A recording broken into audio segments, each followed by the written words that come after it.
कहते हैं जब रंगा को फांसी दी गई तो उसने अपनी सांसें रोक ली थी और इससे उसकी जान बच गई थी।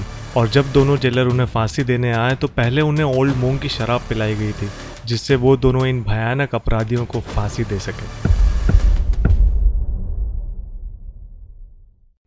31 जनवरी 1982 को तिहाड़ जेल में दो खूंखार हत्यारों रंगा और बिल्ला को फांसी देने की तैयारी पूरी हो चुकी थी। जब वो सुबह 5 बजे उठे तो दोनों को चाय का एक एक प्याला दिया गया। उनसे आखिरी बार पूछा गया कि क्या वो मजिस्ट्रेट के सामने अपनी वसीयत रिकॉर्ड करना चाहते हैं, लेकिन दोनों ने इससे इनकार कर दिया।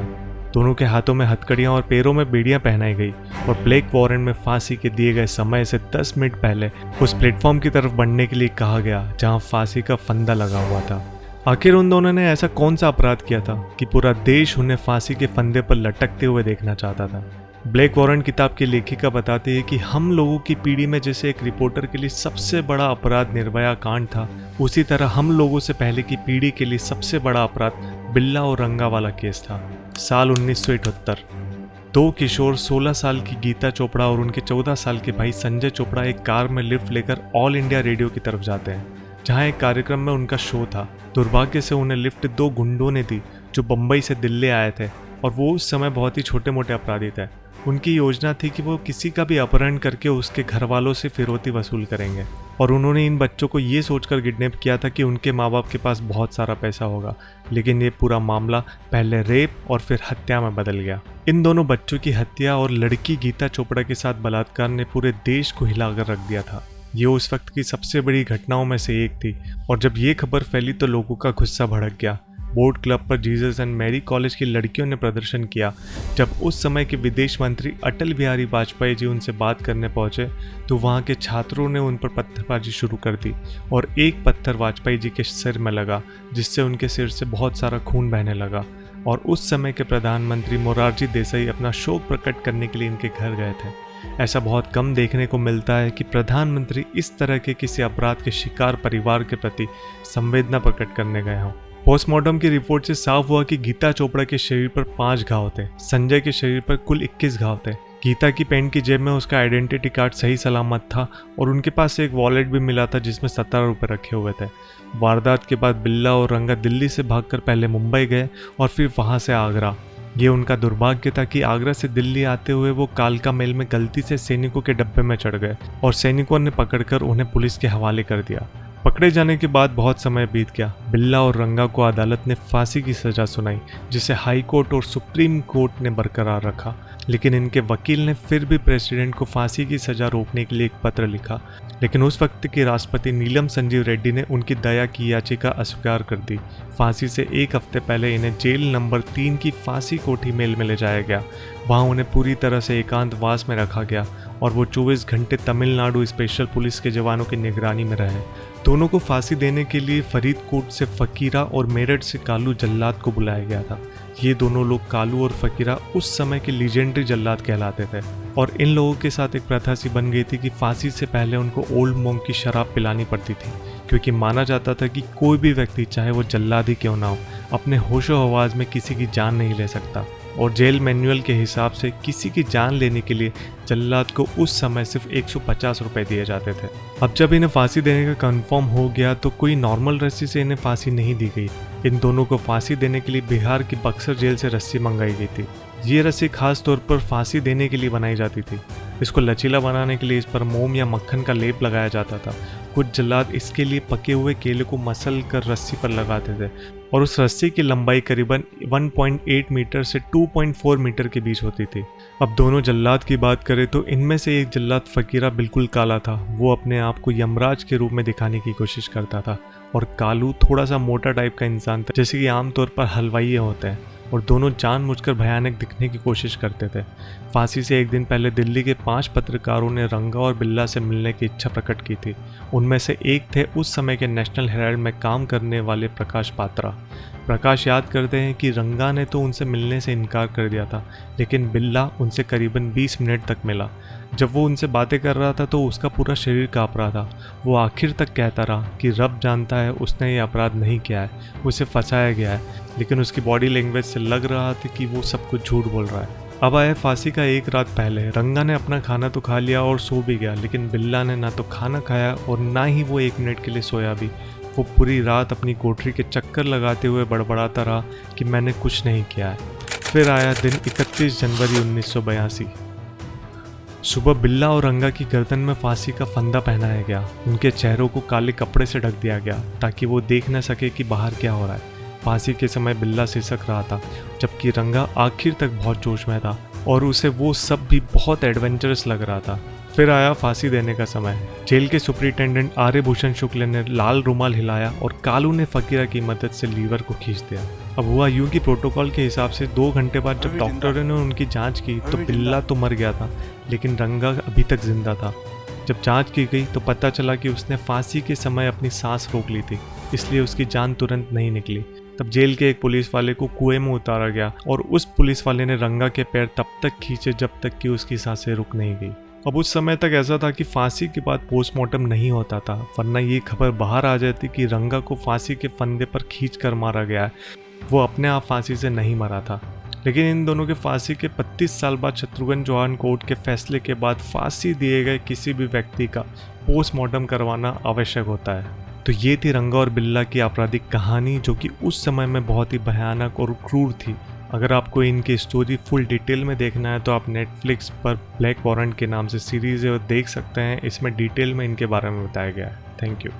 कहते हैं जब रंगा को फांसी दी गई तो उसने अपनी सांसें रोक ली थी और इससे उसकी जान बच गई थी। और जब दोनों जेलर उन्हें फांसी देने आए तो पहले उन्हें ओल्ड मोंग की शराब पिलाई गई थी, जिससे वो दोनों इन भयानक अपराधियों को फांसी दे सके। 31 जनवरी 1982 को तिहाड़ जेल में 2 खूंखार हत्यारों रंगा और बिल्ला को फांसी देने की तैयारी पूरी हो चुकी थी। जब वो सुबह 5 बजे उठे तो दोनों को चाय का एक एक प्याला दिया गया। उनसे आखिरी बार पूछा गया कि क्या वो मजिस्ट्रेट के सामने अपनी वसीयत रिकॉर्ड करना चाहते हैं, लेकिन दोनों ने इससे इनकार कर दिया। दोनों के हाथों में हथकड़ियां और पैरों में बेड़ियां पहनाई गई और ब्लैक वारंट में फांसी के दिए गए समय से 10 मिनट पहले उस प्लेटफॉर्म की तरफ बढ़ने के लिए कहा गया जहां फांसी का फंदा लगा हुआ था। आखिर उन दोनों ने ऐसा कौन सा अपराध किया था कि पूरा देश उन्हें फांसी के फंदे पर लटकते हुए देखना चाहता था। ब्लैक वारंट किताब की लेखिका बताती है कि हम लोगों की पीढ़ी में जैसे एक रिपोर्टर के लिए सबसे बड़ा अपराध निर्भया कांड था, उसी तरह हम लोगों से पहले की पीढ़ी के लिए सबसे बड़ा अपराध बिल्ला और रंगा वाला केस था। साल 1978। 2 किशोर 16 साल की गीता चोपड़ा और उनके 14 साल के भाई संजय चोपड़ा एक कार में लिफ्ट लेकर ऑल इंडिया रेडियो की तरफ जाते हैं, जहां एक कार्यक्रम में उनका शो था। दुर्भाग्य से उन्हें लिफ्ट 2 गुंडों ने दी जो बंबई से दिल्ली आए थे और वो उस समय बहुत ही छोटे मोटे अपराधी थे। उनकी योजना थी कि वो किसी का भी अपहरण करके उसके घर वालों से फिरौती वसूल करेंगे और उन्होंने इन बच्चों को ये सोचकर किडनैप किया था कि उनके माँ बाप के पास बहुत सारा पैसा होगा। लेकिन ये पूरा मामला पहले रेप और फिर हत्या में बदल गया। इन दोनों बच्चों की हत्या और लड़की गीता चोपड़ा के साथ बलात्कार ने पूरे देश को हिलाकर रख दिया था। ये उस वक्त की सबसे बड़ी घटनाओं में से एक थी और जब ये खबर फैली तो लोगों का गुस्सा भड़क गया। बोर्ड क्लब पर जीसस एंड मैरी कॉलेज की लड़कियों ने प्रदर्शन किया। जब उस समय के विदेश मंत्री अटल बिहारी वाजपेयी जी उनसे बात करने पहुंचे तो वहां के छात्रों ने उन पर पत्थरबाजी शुरू कर दी और एक पत्थर वाजपेयी जी के सिर में लगा, जिससे उनके सिर से बहुत सारा खून बहने लगा। और उस समय के प्रधानमंत्री मोरारजी देसाई अपना शोक प्रकट करने के लिए इनके घर गए थे। ऐसा बहुत कम देखने को मिलता है कि प्रधानमंत्री इस तरह के किसी अपराध के शिकार परिवार के प्रति संवेदना प्रकट करने गए हों। पोस्टमार्टम की रिपोर्ट से साफ हुआ कि गीता चोपड़ा के शरीर पर 5 घाव थे, संजय के शरीर पर कुल 21 घाव थे। गीता की पैंट की जेब में उसका आइडेंटिटी कार्ड सही सलामत था और उनके पास एक वॉलेट भी मिला था जिसमें 17 रुपये रखे हुए थे। वारदात के बाद बिल्ला और रंगा दिल्ली से भागकर पहले मुंबई गए और फिर वहां से आगरा। ये उनका दुर्भाग्य था कि आगरा से दिल्ली आते हुए वो कालका मेल में गलती से सैनिकों के डब्बे में चढ़ गए और सैनिकों ने पकड़कर उन्हें पुलिस के हवाले कर दिया। पकड़े जाने के बाद बहुत समय बीत गया। बिल्ला और रंगा को अदालत ने फांसी की सजा सुनाई, जिसे हाई कोर्ट और सुप्रीम कोर्ट ने बरकरार रखा। लेकिन इनके वकील ने फिर भी प्रेसिडेंट को फांसी की सजा रोकने के लिए एक पत्र लिखा, लेकिन उस वक्त के राष्ट्रपति नीलम संजीव रेड्डी ने उनकी दया की याचिका अस्वीकार कर दी। फांसी से 1 हफ्ते पहले इन्हें जेल नंबर 3 की फांसी कोठी मेल में ले जाया गया। वहां उन्हें पूरी तरह से एकांतवास में रखा गया और वो 24 घंटे तमिलनाडु स्पेशल पुलिस के जवानों की निगरानी में रहे। दोनों को फांसी देने के लिए फरीदकोट से फकीरा और मेरठ से कालू जल्लाद को बुलाया गया था। ये दोनों लोग कालू और फकीरा उस समय के लीजेंडरी जल्लाद कहलाते थे। और इन लोगों के साथ एक प्रथा सी बन गई थी कि फांसी से पहले उनको ओल्ड मोंग की शराब पिलानी पड़ती थी, क्योंकि माना जाता था कि कोई भी व्यक्ति, चाहे वो जल्लाद ही क्यों ना हो, अपने होशो हवास में किसी की जान नहीं ले सकता। और जेल मैनुअल के हिसाब से किसी की जान लेने के लिए जल्लाद को उस समय सिर्फ 150 रुपए दिए जाते थे। अब जब इन्हें फांसी देने का कंफर्म हो गया तो कोई नॉर्मल रस्सी से इन्हें फांसी नहीं दी गई। इन दोनों को फांसी देने के लिए बिहार की बक्सर जेल से रस्सी मंगाई गई थी। ये रस्सी खास तौर पर फांसी देने के लिए बनाई जाती थी। इसको लचीला बनाने के लिए इस पर मोम या मक्खन का लेप लगाया जाता था। कुछ जल्लाद इसके लिए पके हुए केले को मसल कर रस्सी पर लगाते थे और उस रस्सी की लंबाई करीबन 1.8 मीटर से 2.4 मीटर के बीच होती थी। अब दोनों जल्लाद की बात करें तो इनमें से एक जल्लाद फकीरा बिल्कुल काला था। वो अपने आप को यमराज के रूप में दिखाने की कोशिश करता था और कालू थोड़ा सा मोटा टाइप का इंसान था, जैसे कि आमतौर पर हलवाई होते हैं, और दोनों जानबूझकर भयानक दिखने की कोशिश करते थे। फांसी से एक दिन पहले दिल्ली के 5 पत्रकारों ने रंगा और बिल्ला से मिलने की इच्छा प्रकट की थी। उनमें से एक थे उस समय के नेशनल हेराल्ड में काम करने वाले प्रकाश पात्रा। प्रकाश याद करते हैं कि रंगा ने तो उनसे मिलने से इनकार कर दिया था, लेकिन बिल्ला उनसे करीबन 20 मिनट तक मिला। जब वो उनसे बातें कर रहा था तो उसका पूरा शरीर काँप रहा था। वो आखिर तक कहता रहा कि रब जानता है उसने ये अपराध नहीं किया है, उसे फंसाया गया है, लेकिन उसकी बॉडी लैंग्वेज से लग रहा था कि वो सब कुछ झूठ बोल रहा है। अब आया फांसी का एक रात पहले। रंगा ने अपना खाना तो खा लिया और सो भी गया, लेकिन बिल्ला ने ना तो खाना खाया और ना ही वो 1 मिनट के लिए सोया भी। वो पूरी रात अपनी कोठरी के चक्कर लगाते हुए बड़बड़ाता रहा कि मैंने कुछ नहीं किया है। फिर आया दिन 31 जनवरी 1982। सुबह बिल्ला और रंगा की गर्दन में फांसी का फंदा पहनाया गया। उनके चेहरों को काले कपड़े से ढक दिया गया ताकि वो देख न सके कि बाहर क्या हो रहा है। फांसी के समय बिल्ला सिसक रहा था, जबकि रंगा आखिर तक बहुत जोश में था और उसे वो सब भी बहुत एडवेंचरस लग रहा था। फिर आया फांसी देने का समय। जेल के सुपरिटेंडेंट आर्यभूषण शुक्ल ने लाल रुमाल हिलाया और कालू ने फकीरा की मदद से लीवर को खींच दिया। अब हुआ यूं कि प्रोटोकॉल के हिसाब से 2 घंटे बाद जब डॉक्टरों ने उनकी जांच की तो बिल्ला तो मर गया था, लेकिन रंगा अभी तक जिंदा था। जब जांच की गई तो पता चला कि उसने फांसी के समय अपनी सांस रोक ली थी, इसलिए उसकी जान तुरंत नहीं निकली। तब जेल के एक पुलिस वाले को कुएं में उतारा गया और उस पुलिस वाले ने रंगा के पैर तब तक खींचे जब तक कि उसकी सांसें रुक नहीं गई। अब उस समय तक ऐसा था कि फांसी के बाद पोस्टमार्टम नहीं होता था, वरना ये खबर बाहर आ जाती कि रंगा को फांसी के फंदे पर खींच कर मारा गया है।